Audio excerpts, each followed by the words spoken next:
Welcome back. It's your host, Richie Rich. And your boy Down Payment Dillan, Full Down Dillan, man. What's up? We back. This is episode what, Rich? We lost count because it just keeps getting better and better. I like that. You know what I'm saying? I like that. It's sold in 60. We back. And again, we got some guests in the building. You want to introduce our guests? Yes, man. We got our man in the house, Felipe Sanchez. Welcome to the show, man. Thank you for coming. Thank you for stopping by. No, thank you guys for having me. Seriously. That's what's up, man. So let's set it off, man. I mean, thanks for coming. Thank you. You know what I'm saying? The people appreciate when you guys come up and add on, because everybody's hungry for knowledge. Sure. You know what I'm saying? Yeah, absolutely. So let's jump right into it. Tell us, Felipe, how did you get introduced to the timeshare industry? All right. So I was with a young lady years ago, and she was one of the top reps at a specific place, and she kept telling me, listen, get into it. And I was like, nah. I always felt like I was selling cars, and I'm like, dude, I don't do that. I've been serving tables for a long time in theme parks, and I'm like, I don't want to do this. I don't want the pressure. Then I came across some more gentlemen at our local spot that we hang out, and they said that I would be phenomenal at it, and they kept pushing me, and I was like, you know what? Why not? So the main reason why I decided to do this, because I kind of ran this by my daughter. She's 19. And I told my daughter, I said, you think I could do this? She goes, I know you can, Dad. And I said, but I don't want to do it a certain way. She goes, do it your way. You're going to do great. So then after all the support from everyone, I said, yeah, let's go. And that's how I got into the industry. That's what's up. So you said you were serving tables before. Yeah, 20 years. You know what's crazy is that we identify that the people who do really well are people from the service industry. Absolutely. You That's know what how I hear. Yeah. You know how to work with people. You know how to connect with people. Right. You know what I'm saying? That's dope. Your listening skills are on point. They got to be. You have to be, exactly, especially with all the allergies and special things Absolutely. that people need. You have to do it. And somebody you serve saw like, this guy's good. He should get in the game. Yeah. So did that person that told you about it, you went to the resort that they was working at? Yeah, so I was kind of being picky about the situation. If I'm going to change careers after 20 years with the theme parks, then it has to be somewhere that I like. Now, for somebody being so new into the industry, you don't pick and choose if you've never done this. But I had friends that helped me out. So I said, if I'm going to get in this, I want to be here. My friends are like, I got you. Just go get the interview done. I was sent to a spot where I did not know they were doing an open interview because it was a restaurant. And my boy just said, listen, when you get off of work serving, have a suit in the back of your car, get dressed and go. I had no idea what I was going to. Next thing I know, I get into this restaurant, and I see a bunch of people in line with resumes. I'm like, so we're being interviewed today, bro? I'm like, I wasn't even ready. I was like, all right, whatever. So I thought to myself, listen, either they're going to love you or they're going to hate you, resume or not. So just be yourself, and that's what I did. I got interviewed. I didn't know who these people were. I just knew, they were out there as recruiting. Bro, I just blew it out the water. They loved me. And they said, all right, so we were told you want a specific spot, and that's what we're going to give you. And I just felt so privileged that I was being picky where I wanted to go, and I got it. And that's where I'm at now. Question I have for you. So when they shared with you, hey, you should probably look into this. Right. You knew it was timeshare, though, correct? Yeah. Okay. Yeah. So I was aware. At that moment, what did you know about timeshare?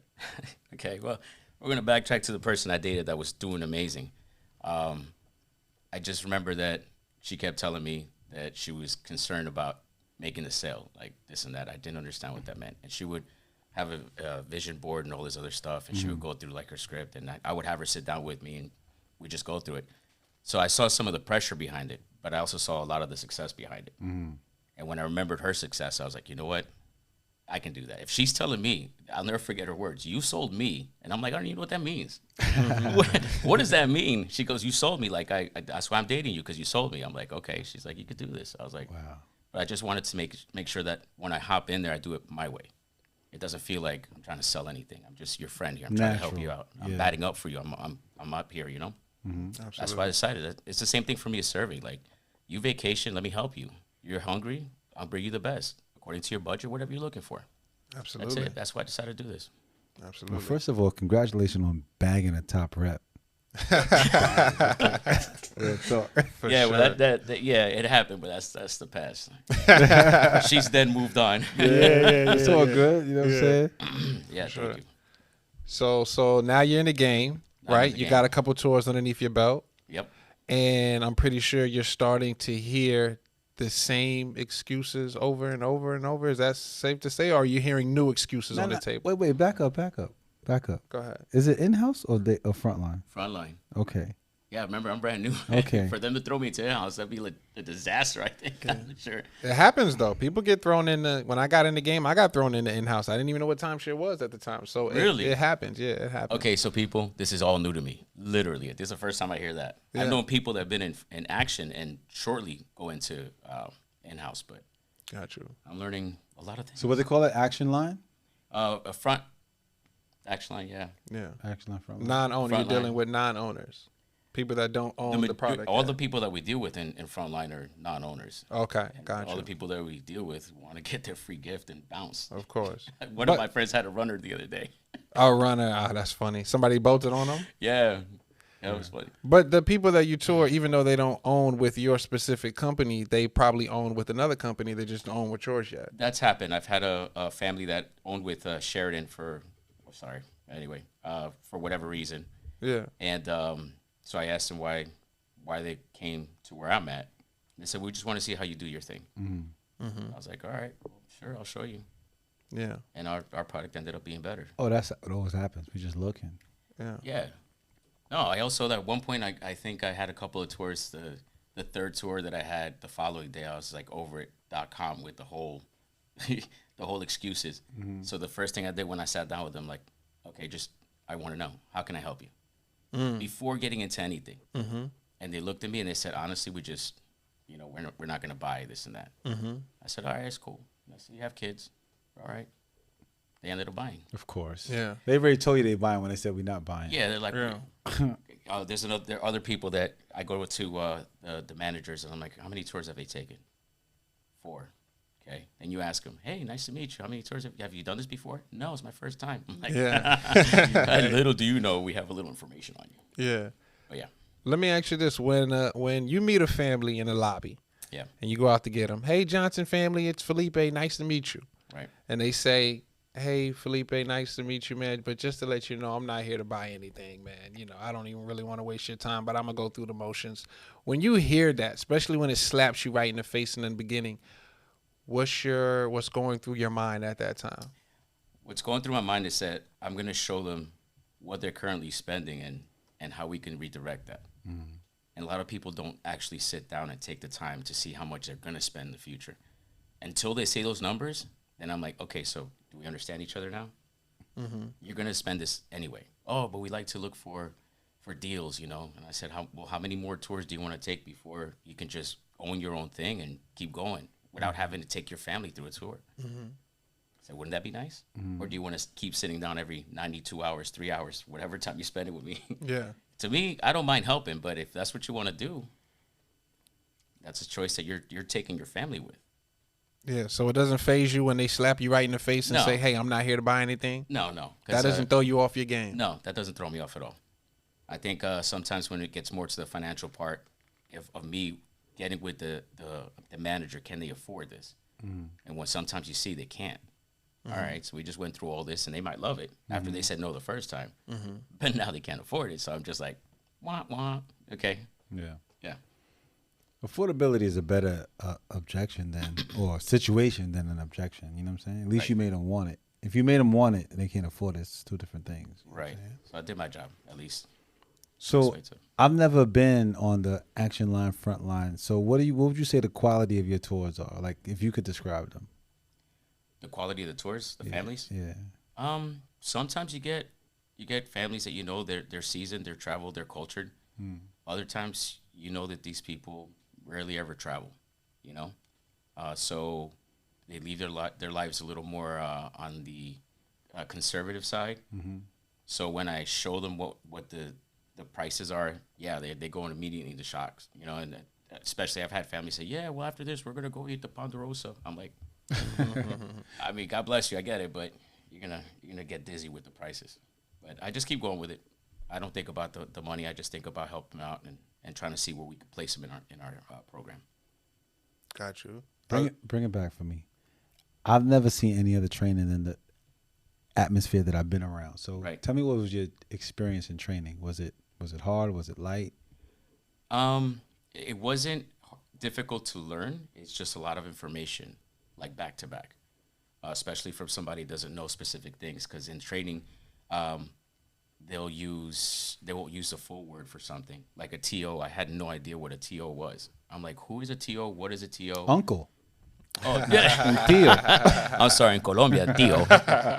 I was like, oh, yeah, so the uncle's coming out to help me out. Yeah, I didn't know what that was, so I had to ask little things like that, like, what is that, VBMs, stuff that was alien to me, but most of the people that are in training have done this before. Right. So I would wait till the end of class to ask, because I didn't want to stop the whole class from like, you don't know that? Oh, that's right, you've never done this. Yeah. They always ask in class, so who are new people? There's very few of us. We literally raise our hands like, Really? you've never done, everybody else has done this at least once or twice or for years. Yeah. Example, people are like, oh, I've only been doing this for a short amount of time. What short amount of time? It's like 10 years, bro. Yeah. So, but trainers love it when they are able to train someone that's brand new versus someone that has skin in the game. Would you would you agree to that, Richard? Yeah, because brand new people don't really have any old habits that you have to recorrect. You know what I'm saying? And people that have experience, it's hard for them to unlearn and relearn. They're used to what they used to do, and they want to bring it over to a new company. But a new person is like green, and they're ready and willing. It's like a blank canvas, and you're trying to create a brand new atmosphere and habits that they're willing to adjust to. Yeah, you know what I'm saying? That's 100% true. I could relate to that when it comes to serving. I've been in multiple restaurants, and yeah, you're used to doing your thing a certain way, but now you're in a new restaurant. They want you to completely change everything. It's a little bit of adjustment. Mm-hmm. But yeah, I can see how that's true. Now, other than the sales shop, because you was in, the server industry, because that's a form of sales too. At the end of the day, yeah, absolutely. Yep. And then other than the timeshare industry, have you ever had any other sales job that you worked? Okay, what was that? I used to sell cruises. Okay, over the phone, vacation packages. Over the phone, yes. Got sir. you. I was on the phone. Okay. So, being that you sold cruises over the phone, you somewhat have an idea of how the timeshare process, or you can kind of relate to that whole sales process then. Yeah, so for me, it was more adjustment into how my new career is asking me to do things. But talking to people and getting to read them quickly, I think throughout the years that became an art, even on the phone, it's harder because you can't see their expression. Yeah. But you can tell either they're in or they're just kind of putting you in circles. You know what I mean? Got you. So, yeah. Did you like the phone sales? Did you like being on the phone? I'm more of a person-to-person interactor. On the phone, it's just a lot harder to read people, especially if you hear like you're trying to talk to a person, and their kids in the background screaming. So you can't really engage with that person. At that point, you're just like, well, it's harder. But when you're in person, even if they have children in front of them, you still have a way with your mannerisms or your voice or whatever it is to kind of redirect their attention back to you. Yeah. Or take a pause, take a break. Let's get the kids some snacks, some drinks, and let's get back to what we're talking about. Absolutely. Not only that, on the phone, they can just hang up in your face, I would imagine. Oh, yeah. When you're on a tour, it's like you can't go nowhere. You're stuck with me. You can see everything, body language, everything. I will tell you this, my first tour, I'll never forget it. These people were so quiet. Like, I'm energetic. I'm used to theme park energy. I'm like, guys, welcome to Orlando. What brings you here? Why are you here? You got the kids. The kids were all about it. The parents are just blank. All right. Are you celebrating anything? No. Are their birthdays? Yeah, her birthday. Awesome. Are you excited? What are you doing? But the parents, bro, it's like poker face, 100%. Mm-hmm. It wasn't until the end that I started finally getting a little laugh out of them, asking, cracking jokes, whatever, just to kind of break them through that whole, when you see them with their arms crossed like this. Oh, yeah. And then once you start talking and they loosen up, then they kind of bring their arms down or maybe reach in a little. That's when you're on the right track. At what point in the presentation do you realize to yourself, you know what, this is a deal right now? How can you recognize a deal? What needs to happen on the table for you to say this is a deal? I will never forget. I've only had 2 deals so far. People don't judge me. I'm brand new. Yeah. I'll never forget that we connected so strong that we forgot where we were in the process. Mm-hmm. Oh, wow. That I had to bring myself and the family back to listen. We're still here in a presentation. And I said, I know you guys are on vacation, but let me remind you, let me finish this. And they're like, listen, we're in. Just do what you got to do. Yeah.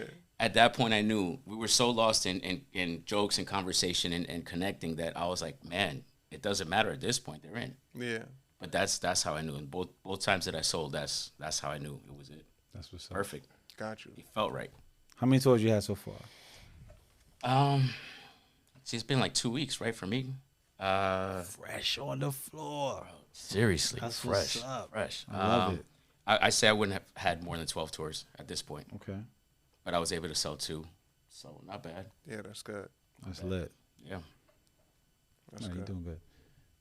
12 tours. that's all. So what's your dress code like? You wear suits? We're encouraged to wear suits, and for the most part I do. But since I'm just started, I don't have many suits. Yeah, nice. So I had to get some polos in the meantime until I start getting my commission to look fresh. Because some of these guys, oh man, some of these guys, some of the ladies out in our floor, they're sharp. Oh yeah, for sure. And I'm like, all right, I'm not on your level yet, but give me a couple of months when I make my money. I get the right shoes, I get the right watch, I get But yeah, they're sharp. You're not for nothing, man. If you're popping in the polos, keep it. Yeah. Cause I was the opposite. I tried the whole long dress shirt thing, and I was uncomfortable. And when I wore my polo shirt, that's when I felt comfortable. When I was comfortable, that's when I started popping.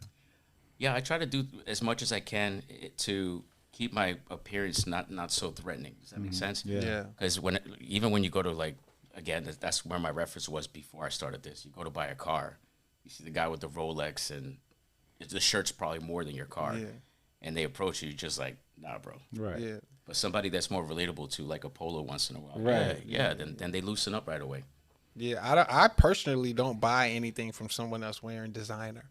You know, if you got a Rolex and a Louis Vuitton shirt with a Gucci You making shoes too much on, money. Nah, son, I'm not buying from You're a shark. That's a paper chaser for You're real. a shark. No, you're right, 100%. Yeah. I learned I felt really uncomfortable because we have the table and the family sit in front of you. I felt uncomfortable facing them straight, so I kind of would sit sideways so that it doesn't feel like I'm interviewing them. Does that make sense? Yes, of course. Because if I'm sitting down with my arms on the table just staring at them, like they're my prey. Yeah. No, I'd rather just kind of turn my seat a little and just yeah. laugh a little and talk, and that kind of brings down the whole tension. That's interesting. Yeah. Because I had a family that came, an owner that came back and said, basically somebody told this dude if he buys, he's gonna get a lifetime of Disney tickets, right? He was pissed off when he came back because that's not the case. But he Right. said the guy kept talking to me sideways out his mouth. And if you tried that with me, I'm not having it. Don't talk to me sideways out your mouth. So in my mind, I'm thinking, that's crazy. I visualize what he's saying sideways, like however that looks. Yeah. So I'm hoping that's obviously they didn't feel like that with you. No. So my body's kind of sideways, where I'm parallel with the table. But Yeah. of course, I'm engaged with the guests, with my eyes Yeah, and my yeah, face, yeah. especially military. Military, they expect you to engage in eye contact. Absolutely. So I do. Sometimes a little tough because these guys look at you like, boy, Oh, yeah. you don't Yeah. even know what I've done to this world, and Yeah. you're gonna try to sell me. And I'm like, no, sir, I'm here to help you. That's the main thing I try to remind them on the table. This is not me trying to get anything out of you. I'm trying to help what you're already doing. So have you ever had a TO?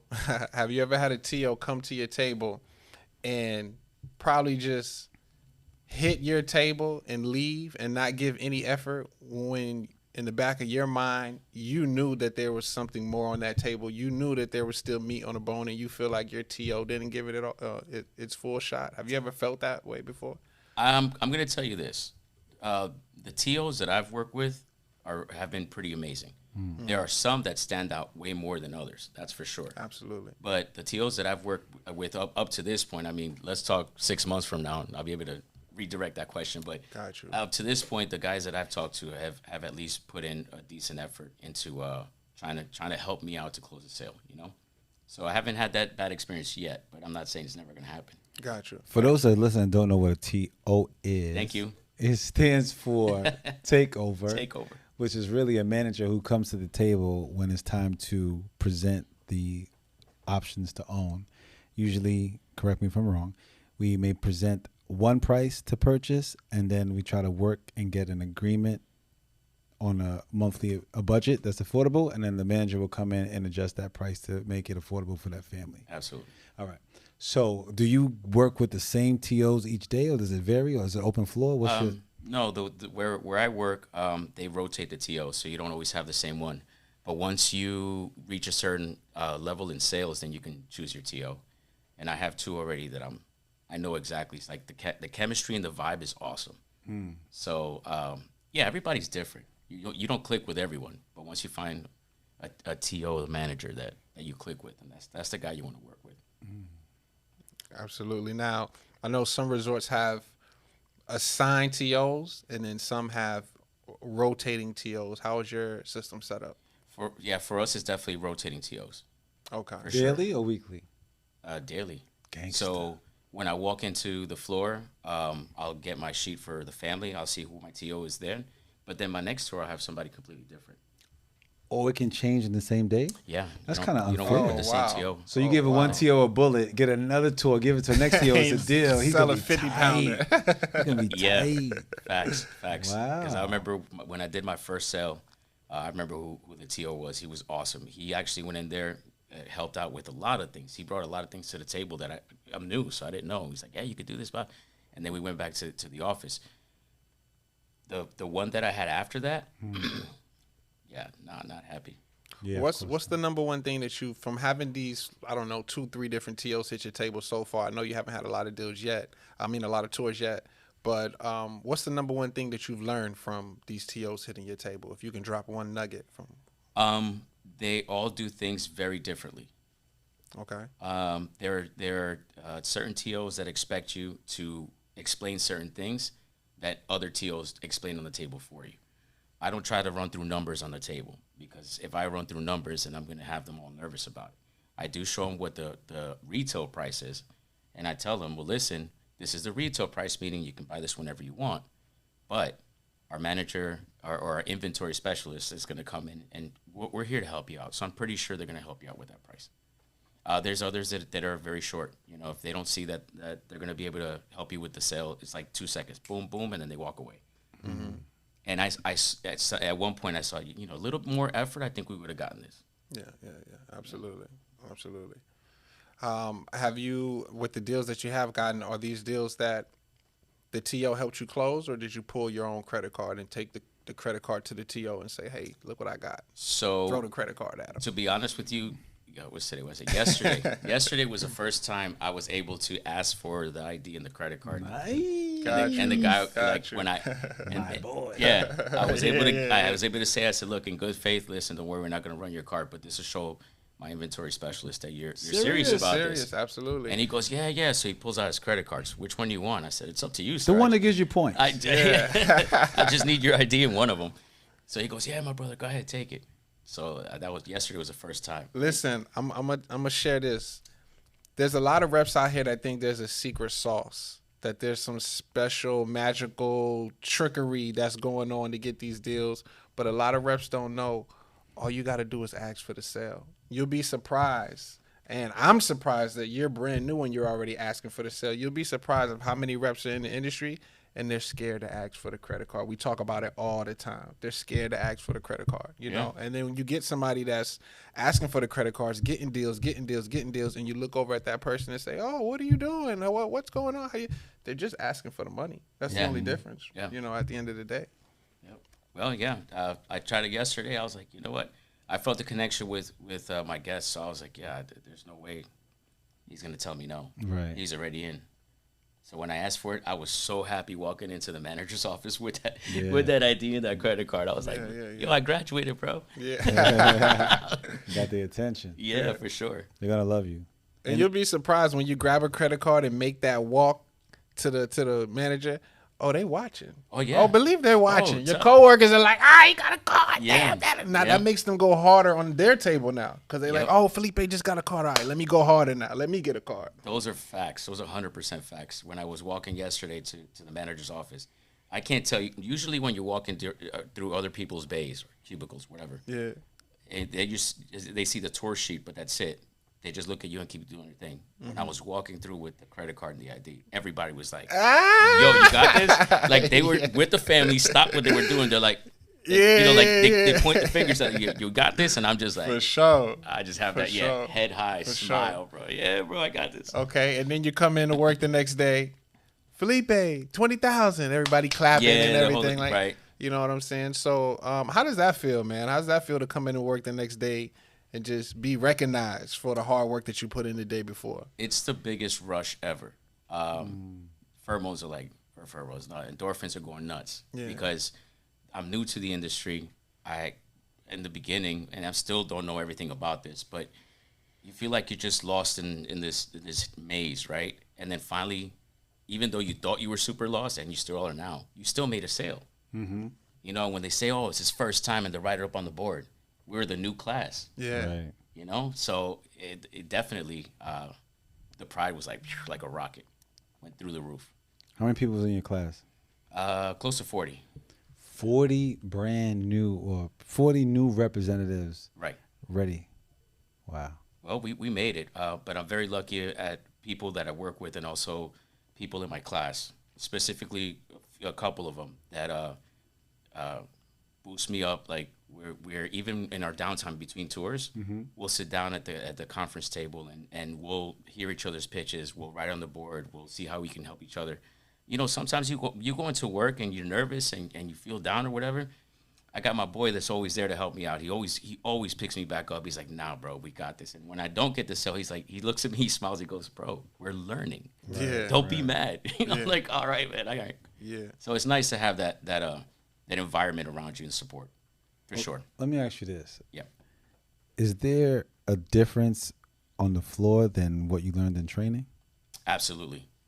Yeah, 100%. So I'm more visual and like doing learner. I'm not a book person. So looking at a script, looking at numbers, looking at a points chart, to me that was a little overwhelming because I'm like, okay, but I want to see this into play. And in the beginning, none of the managers want you to do a ride along with any of the seniors. They just want you to figure it out on your own. Yeah. And that's a concept to me that was bananas because every single place that I've worked in my entire life had some kind of a structure to train you so you know you're ready. So you know what you're doing. You know you're ready to go on the floor. Yeah. This was the first time they're like, well, you'll learn as you go. You'll figure it out. I'm like, okay. But, I mean, it's done for a reason, right? You don't want to taint the new guys with whatever the old guys have been doing for years. Right. Yep. Because eventually you cut things or you retweak it your way and, you know, they don't want to go against what you just taught. Copy paste. Yeah, For sure. It's been an interesting ride, and I'm very blessed to be where I'm at and the people that I've met. That's for sure. That is for sure. It's a big blessing. So you're too new in the game to be pitching any heat, I would assume. Yeah, absolutely. I don't even know what quiet. heat is. Thank you. I was just about to ask. Quiet. I don't even know how to pitch heat. I don't even know what heat is, bro. Got you. Definition. Yeah, right. Webster Dictionary. Yeah. Timeshare talk. So what is heat, Dillan? Rumor has it that heat is what sales reps tell families. They lie to families. They tell families things that are untrue is what they call pitching heat, you know. And there's some heat pitchers out there, but if you know your product and you believe in your product, then there's no reason to pitch heat because if the rent versus own doesn't sell them, then obviously you bonding with the family and connecting and making that connection with the family, that's gonna sell them. There's no need to pitch heat in order to get a deal. It's like the dude who told the dude who told the family they're gonna get lifetime Disney tickets. Yeah. Yeah, but why would you do that? I mean, maybe I still got a little too much amusement park livelihood in me. I wouldn't want to be told that.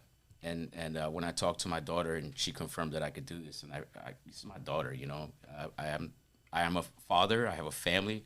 I'm not gonna lie to anybody. So if they like the product the way it is and they know it benefits something, there's really no reason for me to add anything else that doesn't make any sense.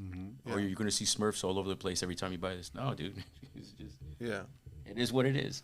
Richard, real quick before we get out of here, share with Felipe about the break room trainers, about the unsolicited advice. You know, we got to keep his mindset right. You know what I'm saying? I need him in peak state throughout the day. Peak state, sir. Yes, sir. Peak state. You know what I'm saying? Yeah, absolutely. I mean, naturally, you're going to have people that want to come to you and try to teach you things or tell you their things, you know, and what they believe you should know. But obviously, if they have time to sit there and pitch you, obviously they're not doing too well, so they should be out on tour. You know what I'm saying? But you have people that... What I've experienced, people, you know, when a new class comes out, sometimes training gives you a lot of information that maybe not all of it be used. And some people decide that they want to teach you new pitches or tell you don't do this, don't do that.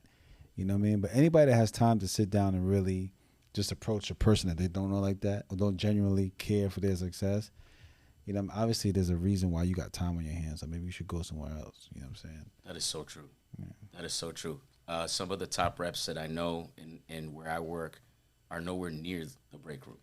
Yeah, they're absolutely. in You their don't even own see zone. them. They're in their own zone. Yeah. No, they're in a little cubby hole somewhere listening to music. They're just chilling.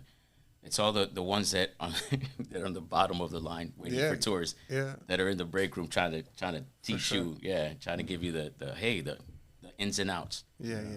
So just make sure you stay focused. You keep your mind right, because it's easy to get sidetracked, and it's easy to start thinking, oh man, they're playing with the wheel. They're giving me this tour on purpose. They don't like me. They're trying to get me out of here. It's easy to fall into that trap, man. But you got to keep your mind right. Yo, some people believe they play with the wheel though. No, yeah, it's true.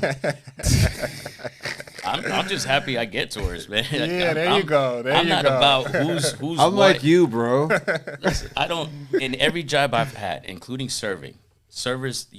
This is the same thing that happens anywhere you go. There's servers that are like, yo, how much you make in sales today? I'm like, why does that matter? Oh, well, I think they're seating you more than me. Right. Why they set you a 5-top? They gave me this booth. In my entire career, I've never done that. I never paid attention to what Joe Schmo's doing, how much he made, how much he sold. I never asked people even cashing out, yo, how much you sold today? To me, it doesn't matter. I focus on me. I focus on my family. Yeah. I focus on the families in front of me. I don't need to know what you did, because I don't need that negativity. And when my friends now that I value a lot that work with me, when they make it, I'm super happy for them. Absolutely. Super happy. I'm happier like I won. Like I got the sale, but you got the sale. Yeah. That's the way I look at things. I don't like negative energy. Bring it back real quick. So you got in this business. What was the most money you heard that you could make in this business? I've known of people that have made over $1 million a year. Hold on. Say it again for the people in the back. $1 million VPG, $1 million volume, or no, $1 million, over $1 million, 1.4 to be exact. There's a lot of them. There's a lot of people that do that. On an average, I remember I was told that if you make under 100,000, you suck. If you make under 100,000 a year, then you're not doing well. Absolutely. So the potential to do this or to make this money is serious. I see what they drive. I've been to their houses. You know what I mean? So I know that. So I'm on my way, guys. Yeah. Yes, sir. Yes, sir. I'm on my way. So the next time you come back on the show, man, we definitely got to do this again, because the next time you come back on the show, we wanna know that you got the house, you got the car. Yeah. Pick me up, Felipe. I got you. Pick me up. I'll pick you guys up. Yeah, for sure. For sure. I'm excited. Richard, man, you want to pay some bills before we get out of here, brother? I have to pay some bills. So this episode was sponsored by Richdale School of Real Estate. If you are looking to get a real estate license, continuing education, or your broker's license, contact the Richdale School of Real Estate. They can be reached at 321-278-5512, or you can follow them on Instagram as @Richdale Real Estate. Boom. And shout out to Factual Film Studio for letting us come through and shoot this podcast here, man. If you're looking to shoot your own podcast, if you're looking to rent studio time, if you're looking to do commercials for your business, if you're a real estate agent out there looking to do social media marketing, get in contact with Factual Film Studio. They'll take great care of you. Boom. And we out. Wait, we're not out just yet, because you're new in the game, okay? And this is all about, the way that we get to a sale is dealing with objections, right? Yeah, I forgot all about this is perfect. I saw this right before we started. I was like, it's genius. That is. Yeah. So if, they yesing you to death, obviously that's not a good sign, because when you get down to the drop, they're going to tell you no. Right. So we need to be comfortable with getting objections to get to the sale, right? Absolutely. And when people tell you no, they're not telling you N-O, they're telling you I don't know enough, which is K-N-O-W. So let's see.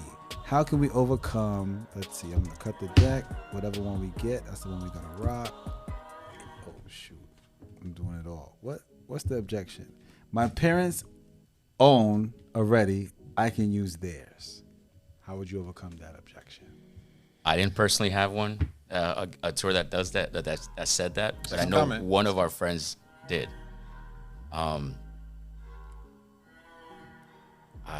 That's a good question. Be put on the spot. No, it's I good. think I would ask the person. So, how often do they use it as well?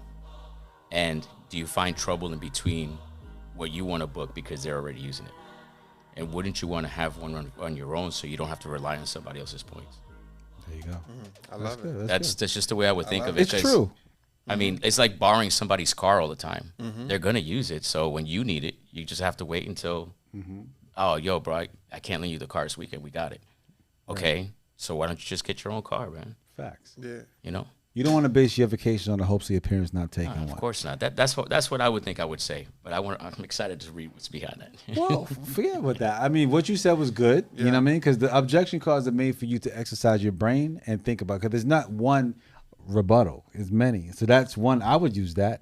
And I would also say, like I just said, like you don't want to base your vacations on the hopes of your parents not taking one. Right. Then I would come back and say, God bless a child who got his own. You know what I'm saying? And the same way they left one for you, you want to leave one for your kids. Right. You know what I'm saying? Matter of fact, the ones that your parents own is obsolete because they didn't got enough points. Or their weeks are not the same. But this product right here works way differently. So when you leave to your kids, they have more flexibility.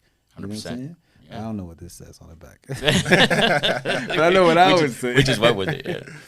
Congratulations, your parents, for seeing the value of vacation ownership when they became owners. However, the product has changed since then. It's important that you have your own so that you can adjust to your own travel lifestyle and not base your vacations on the hopes of your parents not taking one. Yeah, same thing. Beautiful. Yeah. Amen. Felipe, we appreciate you pulling up on us. Gentlemen, thank you for having me. Sure. When I first saw this and on Instagram, I was excited that there is something out there for us, especially us that we're new to this, so that we can listen to some of the things that we should expect in the future and have already been through. So thank you guys for even doing this.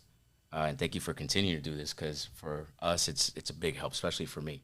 And who knows? I mean, I'm sure with all the stuff that you guys are doing to help, success is coming, guys. Oh, absolutely. And you will definitely have a part in that.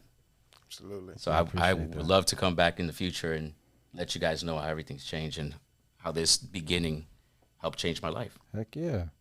What is the reward for becoming a $2 million writer at your company? I don't even know. You about to find out.